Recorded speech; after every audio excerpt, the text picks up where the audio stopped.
Hey, how's it going? This is Melinda and welcome to my channel. So today I want to talk to you about the Florida Audio Expo 2025 in Tampa, Florida. It was just this past weekend. My husband and I went just on Saturday. It was not as big as Expo was that I went to last year, but there were a lot of great rooms. And today I want to talk to you about the stereo equipment that I thought for the lower prices really stood out and even competed, if not bested, the expensive equipment. And I'm also going to talk about some of the features of some of the great stereo equipment too, because there were some really great rooms. There was a lot to watch. And also stay tuned. Here at the end of the video, I'm going to have my husband come in. He's going to share with you his thoughts about the expo, what he thinks maybe. Well, I'm just going to leave it to him. You know him. He tells it like it is. So let's go ahead and get started with the video. It was a great time.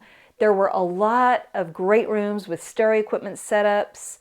You know, I did miss some of the big brands that I love, like Macintosh, Rel, Andrew Jones with MoFi. They were none there. But in a way, maybe for me personally, that was a good thing because it allowed me to kind of get to know some brands that I wasn't as familiar with.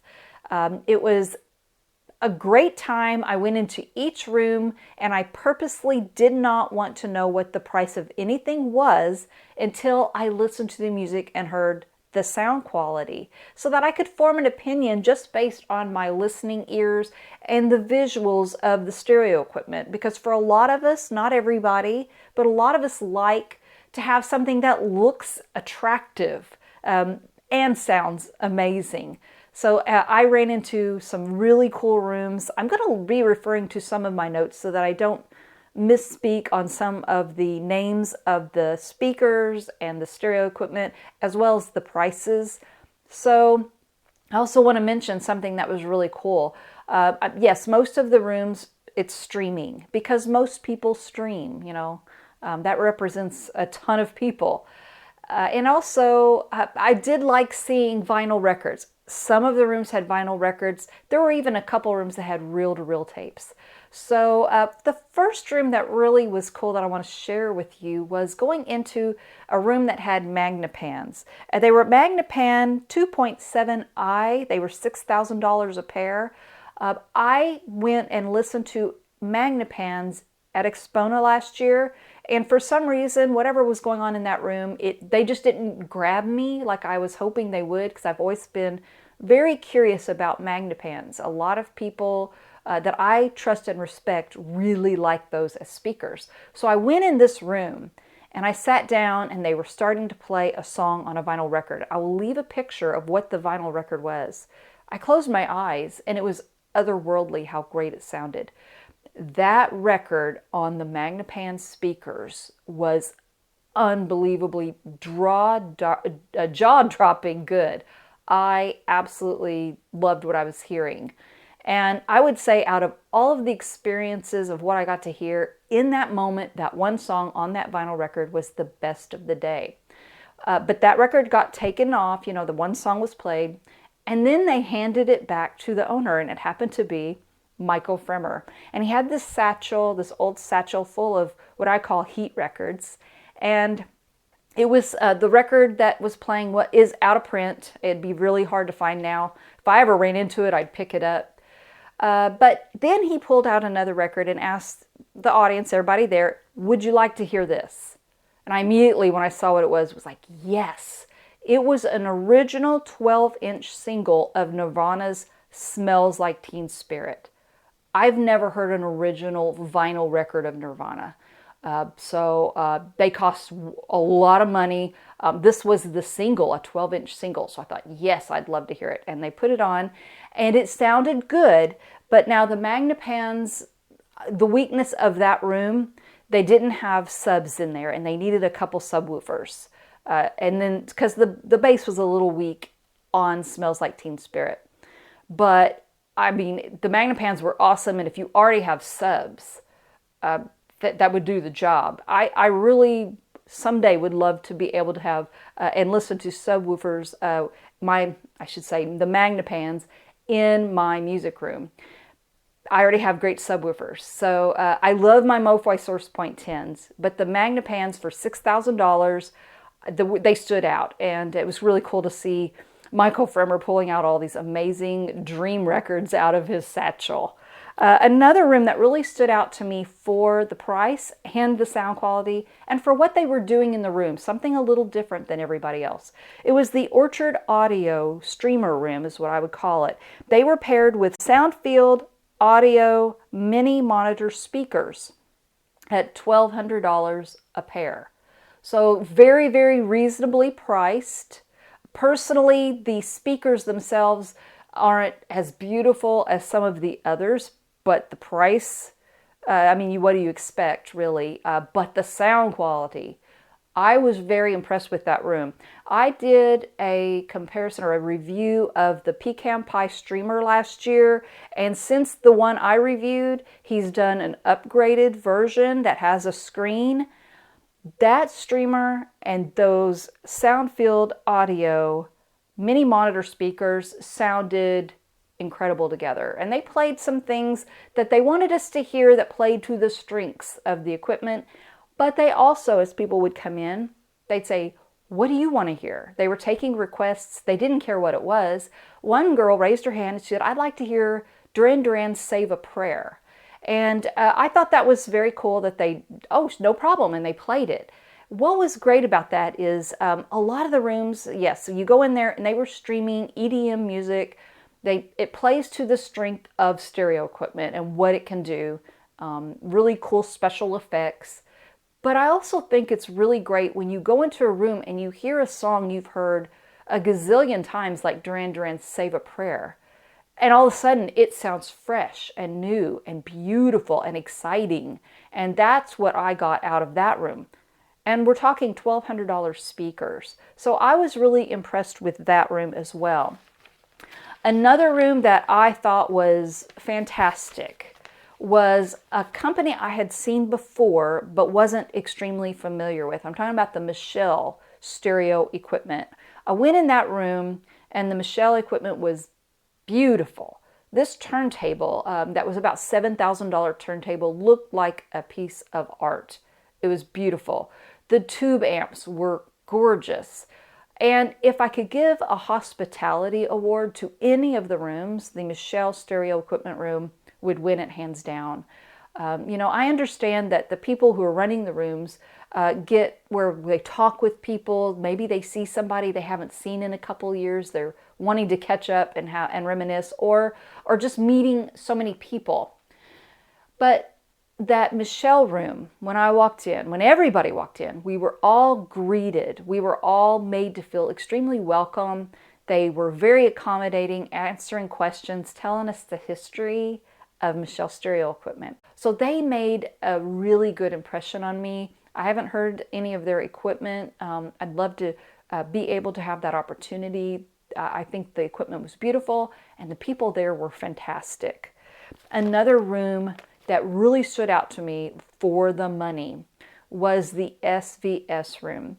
They had what was Ultra Evolution speakers at $5,000 a pair. So not cheap, but again, obtainable if this is your die-hard hobby, you're willing to save money up. A lot of us, not everyone, I understand, can maybe buy $5,000 stereo equipment. It certainly sounds cheap. If you go to one of these expos and you go into room after room after room where it's $40,000, $50,000, $70,000, all of a sudden $5,000 speakers is like, okay, that's not too bad. They sounded incredible. They were great. And I've had a pair of SVS speakers before. And then I made my upgrade to the MoFi Source Point 10s, which they're fantastic and I love them. But for $1,000 when I had those SVS speakers, I thought I was getting my money's worth. And I would say the same about these $5,000 per pair speakers. They pushed way above their weight. They sounded as good, if not better, than some of these more expensive rooms. So just something to think about that I thought was very interesting. So I want to talk a little bit about a couple of the expensive rooms. That's what I call the expensive. And I would say anytime you go to any of these expos, if there is a room with focal equipment, focal speakers, that's an event you got to go to. They're so good about bringing in people, sitting them down, talking about the equipment, and then playing samples of different songs. It's a presentation. It's not like a lot of the rooms where you go in, you sit down for a minute, you listen for a little bit, and then you walk away. It's a presentation type of thing. The speakers that they were showing were Diva, Utopia, self-contained speakers. They communicate with each other wirelessly, and have a built-in streamer. So they were a beautiful set of speakers. And $40,000 is a ton of money. They should sound amazing, and they absolutely do. They were great. And they made a very bold choice on the design of these particular speakers. They talked to some top fashion designers to get some ideas of how to design these speakers. And they had this gray felt on them. I'm sure it's a really nice end felt, something high end.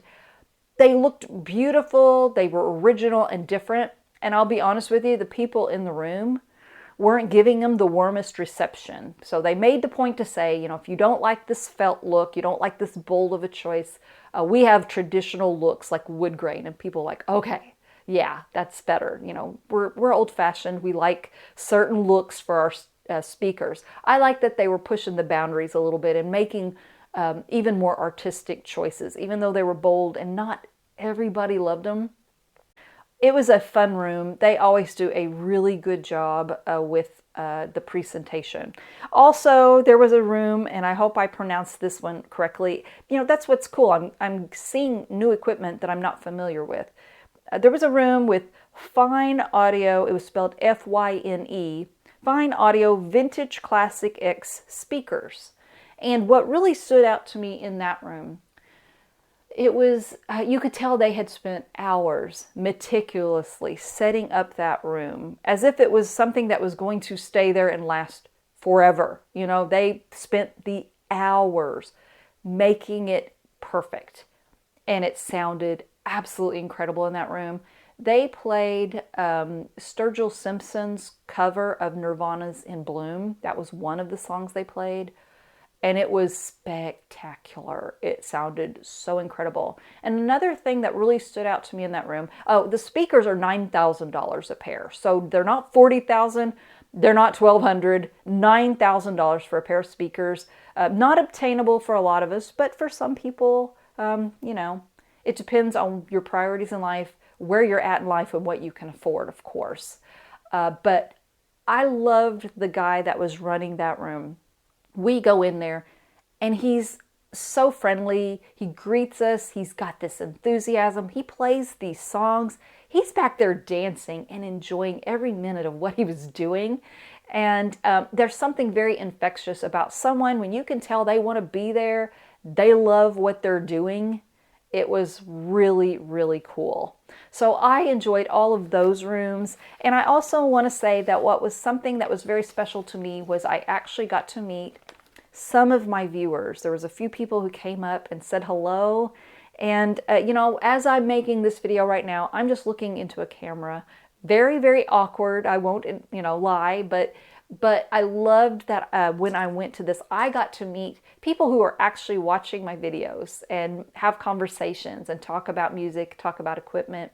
I want to give a special shout out to Oswaldo Martinez from the channel Let There Be Sound, and I will leave a link below so you can check out his channel. He is someone, I recognize the name because he's commented on my channel often enough that I know who he was. It was great to finally see a face to the name.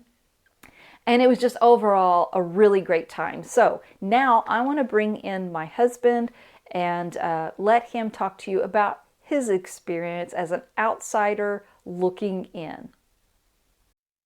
And now I'm here with my husband, and I wanted him to share his thoughts on how you felt about the expo, what you think they do right, what you think maybe needs improved.